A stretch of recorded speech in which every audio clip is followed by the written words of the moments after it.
هي مساء الفل، مساء الجمال. النهارده كده قلنا نعمل أكلة كده خفيفة وسهلة وسريعة، وبعدين يعني ايه تقشف بقى آخر الشهر وكده، اللي هو رمضان جاي في آخر كام يوم في الشهر، فقلنا ايه نعمل حاجة سهلة يعني. المهم ان انا عملت مكرونة. المكرونة دي بطريقة كده اللي انا ما بسلقش وما بعملش حاجة، في نفس الوقت بقللها وكل الكلام ده، بس غير اللي انا بعملها نية وبتوم بس. فهنا حطيت بصلاية كبيرة متقطعة، وحطيت عليها كام فص توم، وبعد كده احط الفلفل اللي هو الحامي ده، وفلفل الوان. طبعا التفريزات بتنفع جدا في حاجه زي كده، بس مش التفريزات الاوفر، يعني مش اللي هو كميات وكده.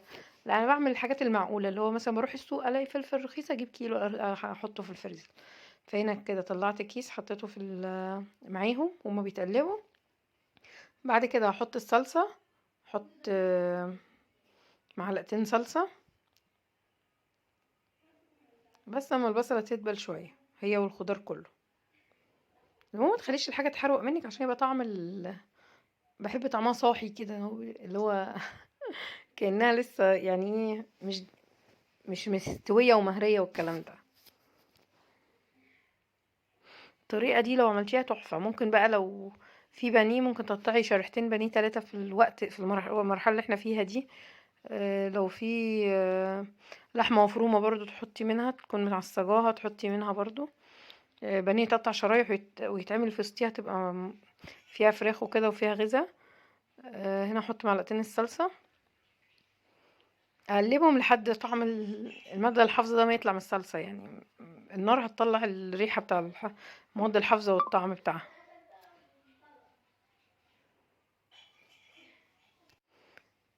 المهم هنا كده ايه، خلاص هي الصلصة طلعت ريحتها، ابتدي بقى ايه نشوف هنحط ايه تاني.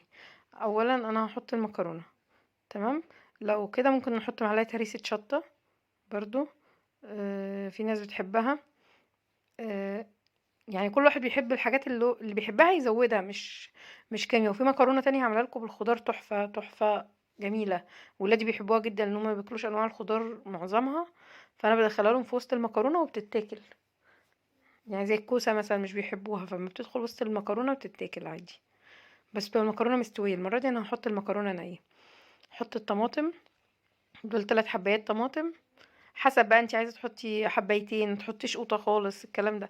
يعني انا فاكه كيس صلصه وحاطه له الميه ومسخناه وغلياه وكل حاجه، يعني اللي هو على ايه، على ان انا اضيفه على طول. المهم بقى ايه، نقلب البصلايه كويس. بصلايه، فلفل حامي، فلفل الوان، طماطم. اول ما الطماطم هتدبل بقى ننزل بالمكرونه. بحب اعمل في الصينيه دي قوي، بتشيل كيسين مكرونه يعني محترمه، يعني هي كأنك طاجن. يعني لو حطيت لحمه مفرومه فيها او فراخ، هتبقى كأنك عامله طاجن مكرونه. وتغيري نوع المكرونه بقى، القلم هتبقى تحفه. نفس الطعم بالظبط. يعني ولادي هما بياكلوها بيقولوا لي نفس طعم الطاجن بالملي. هو هنا كده انا سايباها لحد الطماطم ما احس ان هي استوت يعني دخلت في سوا كده ودبلت والكلام ده، قبل ما انزل بالمكرونه.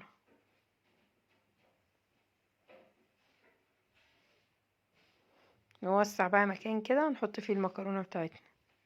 شوفوا هي نطره الدهان بتاعها ازاي. آه دول كده كيسين مكرونه،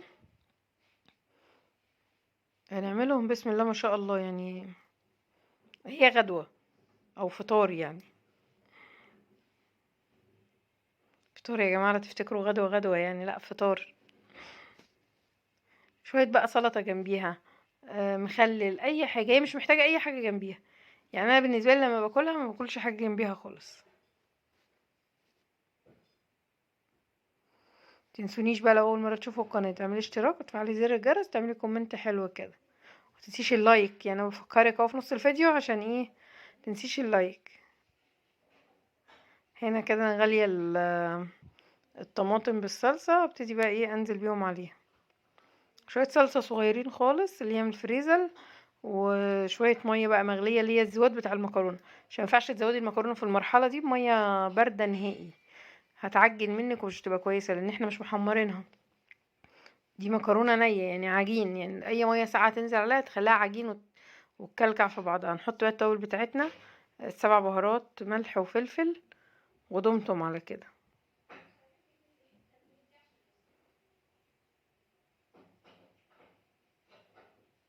شايفين اهو البخار طالع من الصلصة دي. بقول بركز تاني، المية مغلية اللي احنا بنزود بيها، ممكن تزودي بمية بس من غير صلصة في المرحلة دي عادي، ادام انتي كده كده حاطة طماطم اصلا.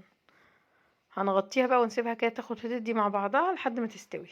كل بقى شوية يعني مثلا كمان 5 دقايق كده وقلبي وشوفي.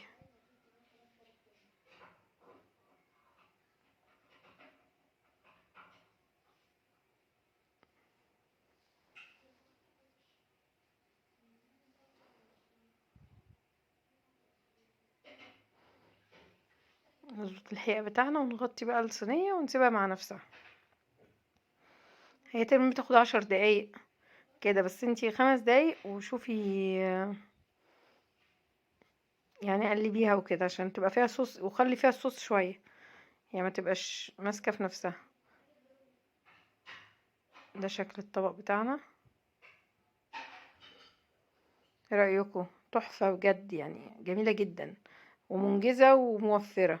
تنسونيش بقى بالاشتراك وتفعيل زر الجرس والكومنت الحلو والدعوة الجميلة.